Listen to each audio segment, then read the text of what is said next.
আসসালামু আলাইকুম আমার প্রিয় আপু ভাইয়ারা, কেমন আছেন আপনারা সবাই? কাছে কিংবা দূরে, দেশ কিংবা বিদেশ, যে যেখান থেকে আমার আজকের রেসিপি দেখছেন সবাইকে স্বাগতম জানিয়ে আমি মনিরা মুন্নি, মনিরা কুকিং চ্যানেল থেকে বলছি। আজকের পর্বে তৈরি করে দেখাবো বাবুর্চিদের তৈরি ফিরনি পারফেক্ট রেসিপি।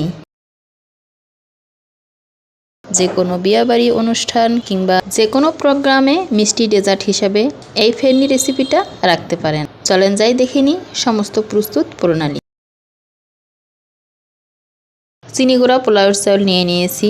আগে থেকে চালটা 15 মিনিট ভিজিয়ে রেখে এরপরে পরিষ্কার করে নিয়ে স্টিনারে তুলে রেখে পানিটা ঝরিয়ে নিয়েছি। যেই কাপের 10 কাপ ফিরনি আমি তৈরি করব, ওই কাপ দিয়ে মেপে আমি এখানে 1 কাপ পরিমাণ চাল পাটায় নিয়ে একটু গুঁড়া করে নিব। আপনি চাইলে এটা ব্লেন্ডারও করে নিতে পারেন, তবে ব্লেন্ডারে করে নিলে একটু বেশি পাউডার হয়ে যাবে। এভাবে আলতো হাতে একটু পাটায় পিষে নিলেই সুন্দর একটা পাউডার তৈরি হবে। পাটায় তৈরি করে নিলে গুটি গুটি দানা দানা থাকবে, আর ব্লেন্ডারে তৈরি করে নিলে খুব একটা পাউডার হয়ে যাবে। তবে ব্লেন্ডারও যদি আপনি করে নেন অল্প স্পিডে 2 থেকে 2.5 মিনিট ব্লেন্ডার করে নিলেই মনে হয় খুব সুন্দর হবে। সবগুলোই আমি দেখতে পাইতেছেন কিভাবে গুঁড়া করে নিয়েছি। এরপরে চুলায় একটা প্যান বসিয়ে কাপ দিয়ে মেপে আমি এখানে 10 কাপের জন্য প্রায় 25 কাপের মতো পানি আমি এখানে অ্যাড করে দিয়েছি, প্রায় ডাবলের থেকেও 5 কাপ বেশি।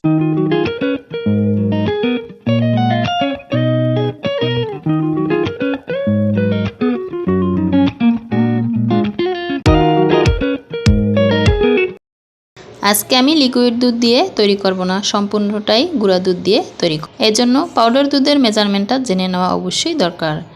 এখানে আমি 1 কাপ চালের জন্য 2 কাপ পাউডার দুধ অ্যাড করে দিয়েছি।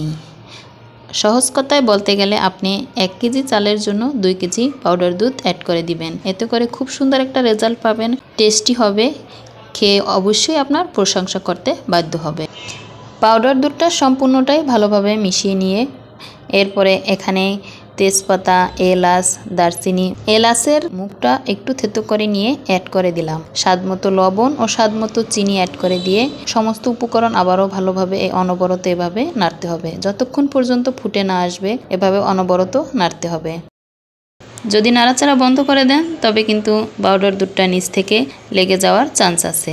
সুন্দর একটা কালারের জন্য এখানে কিছুটা ফুড কালার অ্যাড করে দিলাম। আমি অরেঞ্জ ফ্লেভারের কিছুটা ফুড কালার অ্যাড করে নিয়েছি। এবার সমস্ত উপকরণের সাথে ভালোভাবে মিশিয়ে নিব। বলক উঠে আসার পরও 15 থেকে 20 মিনিট চুলার আঁচ হালকা টু মিডিয়াম আঁচে রেখে জাল করে নিতে হবে। একটু পরপর নাড়াচাড়া করে দিতে হবে।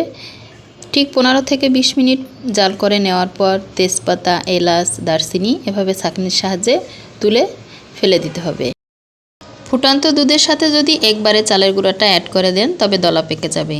এভাবে 2 হাতের তালুতে রেখে হাত দিয়ে উপর থেকে চালের গুঁড়াটা ছাড়তে হবে, আর এক পাশ থেকে অনবরত এভাবে নাড়াচাড়া করে দিতে হবে।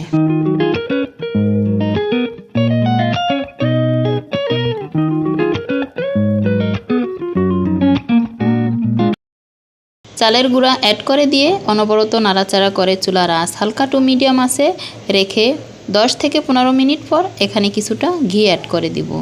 প্রায় 3 টেবিল চামচ পরিমাণ ঘি এখানে অ্যাড করে দিব। এরপরে সমস্ত উপকরণটা নাড়াচাড়া করে মিশিয়ে নিব। এতে করে আরও সুন্দর একটা ফ্লেভার এখানে অ্যাড হবে।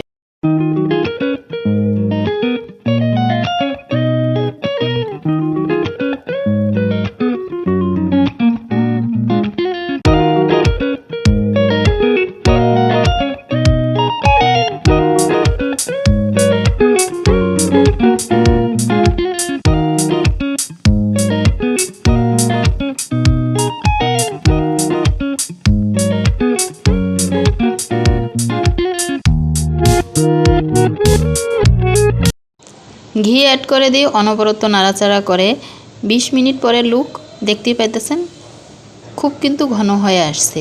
দেখে নিশ্চয়ই বুঝতে পারছেন চুলার আঁচটা কতটা লো আছে। 20 থেকে 25 মিনিট এভাবে রান্না করে নিতে হবে চুলার আঁচ একবারে লো আছে রেখে। এতে করে চালটা পারফেক্টভাবে কুক হবে। আরও 5 মিনিট জাল করে নিয়ে এরপর চুলা থেকে নামিয়ে নিব। দেখতে পাইতেছেন হাতে তুলে দেখিয়ে দিলাম কতটা পারফেক্টভাবে কুক হয়েছে। এবার পরিবেশন করে নেওয়ার পালা। চুলা থেকে নামিয়ে ঠান্ডা করে নিয়ে আমি এবার পরিবেশন করে নিলাম। সম্পূর্ণ কাপগুলো অ্যাড করে নিয়ে উপর থেকে কিছুটা চেরি দিয়ে পরিবেশন করে নিব। আপনি চাইলে এখানে কাজু কিশমিশ যে কোনো একটা কিছু অ্যাড করতে পারেন।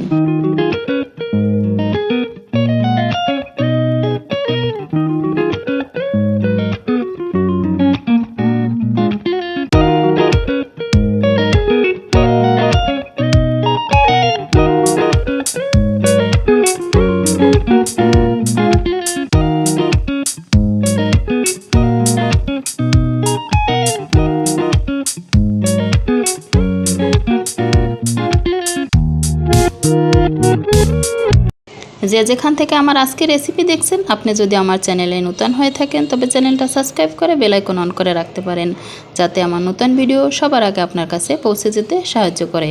একটা লাইক ও কমেন্ট করে আপনার মূল্যবান মতামত জানিয়ে দিতে পারেন। আপনার একটা লাইক ও কমেন্ট আমাকে নতুন আর একটা ভিডিও বানাতে উৎসাহিত করে। যে যেখান থেকে আমার আজকে রেসিপি দেখছেন ভালো থাকবেন, সুস্থ থাকবেন। আল্লাহ হাফেজ।